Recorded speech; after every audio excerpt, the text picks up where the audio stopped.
Revenue సంబంధిత భూభారతులపై జిల్లా collector కార్యాలయంలో మంత్రి పొంగులేటి శ్రీనివాసరెడ్డి అధికారులతో సమీక్ష సమావేశం నిర్వహించారు. చట్టంలో పేర్కొన్న అనేక అంశాల గురించి దాదాపుగా గ్రామాలకు వెళ్లాలన్నారు మంత్రి పొంగులేటి.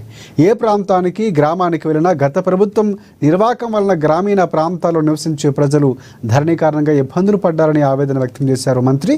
ఇక అన్ని ప్రాంతాల ప్రజలు ఇందిరమ్మ ప్రభుత్వానికి చెందిన ప్రజలే కాదు, తన సొంత నియోజకవర్గం పాలేరులో నేలకొండపల్లి ముందు ఉన్నారన్నారు.